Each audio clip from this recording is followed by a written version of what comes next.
The video you're about to see is for historical purposes only.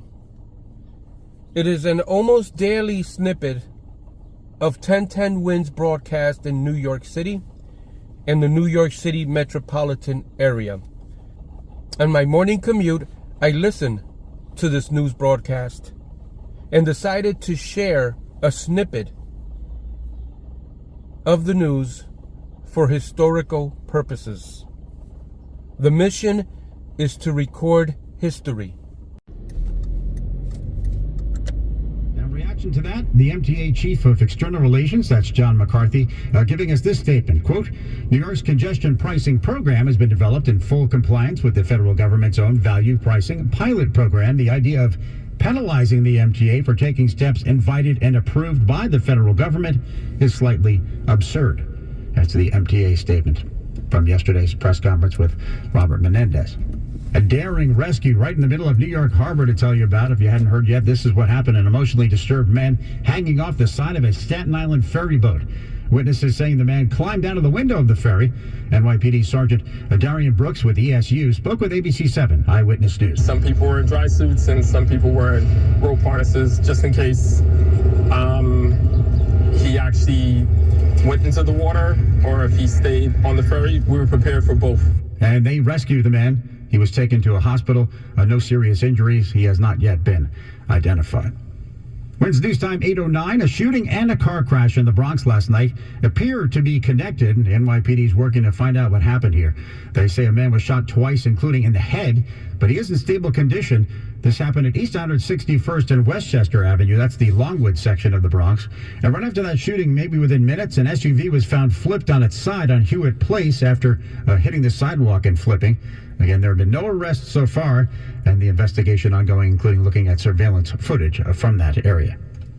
New York's cab driver union filing suit against the city, looking to keep 2,500 new livery cabs off the street. The city's Taxi and Limousine Commission describes it as a pilot program. 2,500 new cabs that don't take street hails. Instead, they can only get dispatched from livery bases in the outer boroughs and upper Manhattan. When you add more vehicles, it means for every working driver, there's going to be less trips. You earn less trips, you earn less money. Beta Desai leads the New York Taxi Workers Alliance, which is filing suit against the city to stop the program. She says there isn't enough demand to merit putting more cabs on the road. It really just makes no sense. It's going to be destructive to the active working drivers, and to top it all off, it's really unlawful. Desai is citing state law that mandates these cabs have to take street hails. The TLC has defended the program, arguing travelers in the outer boroughs need more options.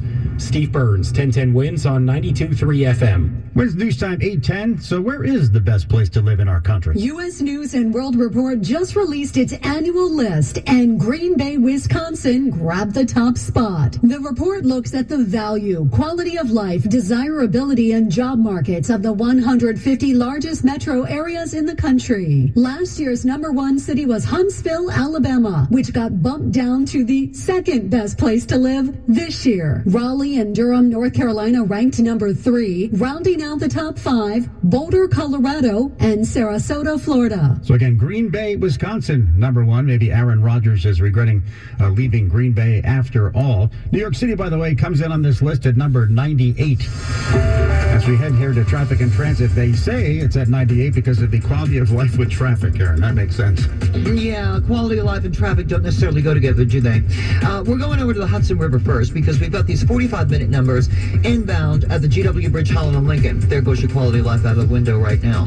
Inbound GW Bridge upper level, we got an accident in the center lane, blocked past the tolls. We have a disabled vehicle inside the Holland Tunnel blocking the right lane. And again, 45 minutes in at all 3 Hudson River crossings. Oh, by the way, you'll love this. Staten Island bound Verrazano Bridge upper level has construction. At 8:11 in the morning, we've got 1 lane closed on the Staten Island bound upper level.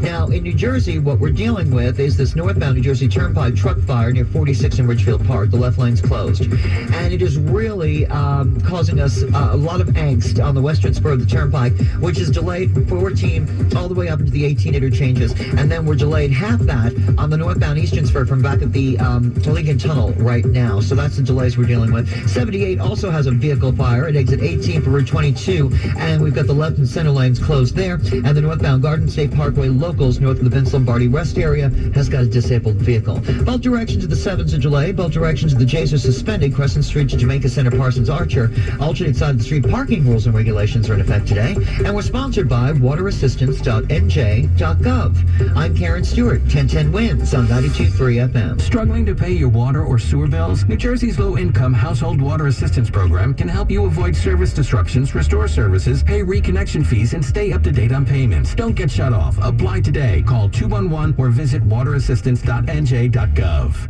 AccuWeather 4-day forecast now. Meteorologist Dean DeVorio have been talking about this best place to live. If you vote today, with the weather today, I say New Yorkers number one. Yeah, oh, absolutely. And we are going to live nicely with the sunshine today.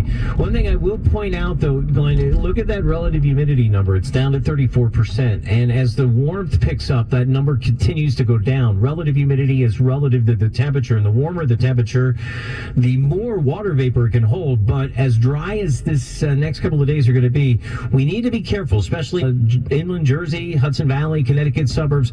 Well, Connecticut suburbs are under a red flag warning already. We don't have any big advisories out for the rest of our suburbs, but I expect to see some in terms of the possibility of quick spreads of wildfires and brush fires here next couple of days. Today's going to warm up into the low to mid 80s, 82 in the city, 85 for some of the inland Jersey suburbs. If you're on Long Island, you're along the Jersey Shore suburbs, you'll stay in the 70s. It'll be dry and warm this evening, and then with mainly cloudy skies later tonight, we'll drop to 58 in the city, low 50s outlying suburbs. Cooler overall tomorrow.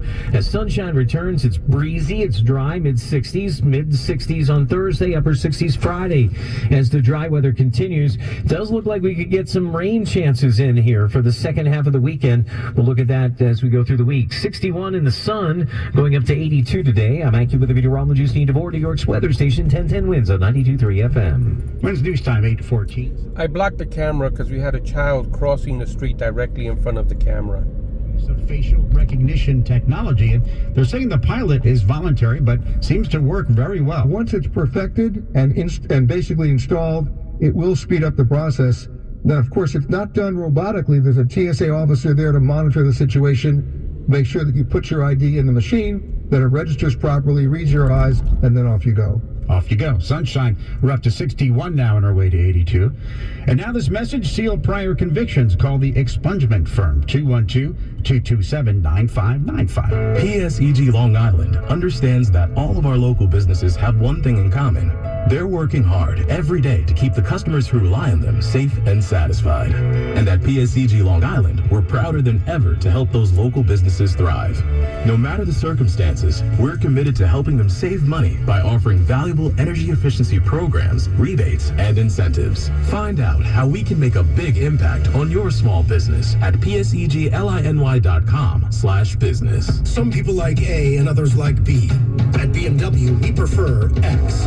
Like the dynamic X3, meant for ultimate exploration. The X5, built to conquer even the most difficult paths. Or the pinnacle of comfort and luxury, the X7. And since every X-Range vehicle is packed with performance and versatility, you'll always get the best of X. The BMW X-Range. Your next X-Venture starts here. Take advantage of exceptional offers. Visit tristatebmw.com. Hello, I'm Howard Mackler, founder of Innovation Refunds. You've heard me talking about the payroll tax refund for months. I'm so proud that we've helped over 15,000 businesses claim over $5 billion in cash incentives. If you own a business, even if you've asked your CPA about this, you owe it to yourself to take another look.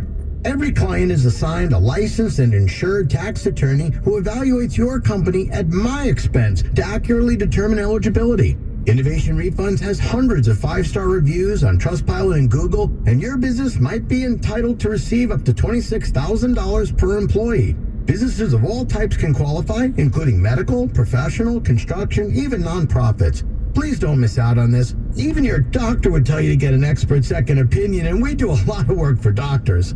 Download the Innovation Refunds app now or go to getrefunds.com to potentially get a payroll tax refund of $26,000 per employee. GetRefunds.com. GetRefunds.com. It's news time 8:17. So is Ron DeSantis getting in this presidential race? How about Mike Pence? Ron DeSantis' team has told top donors and fundraisers to expect a gathering in Miami next week, according to a source close to the Florida governor's team. Sources tell ABC News an announcement of a presidential run could come around Memorial Day. A group of conservatives launching a super PAC political action committee to support former Vice President Mike Pence's potential presidential run. That according to several sources familiar with its planning. Chuck Sievertson, ABC News.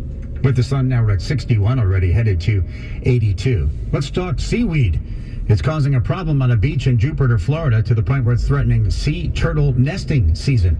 Dr. Heather Barron's the chief scientist at Loggerhead Marine Life Center. Barron's saying the seaweed provides sanctuary and nutrients for the turtles once they get out to sea. Out at sea, it's a very natural and important part of their development and environment.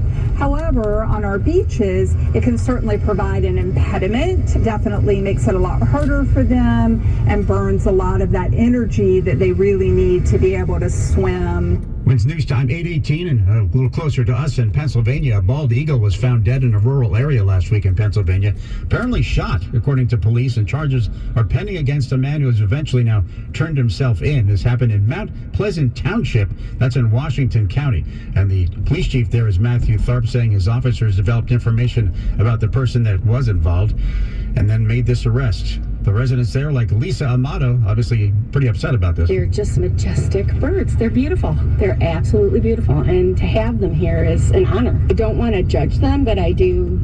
I hope that they have a complete change of heart. Like many states, bald eagles are protected under a wildlife code in Pennsylvania. 61 with sunshine on our way to 82. Lance Jameson is one of thousands of patients who have been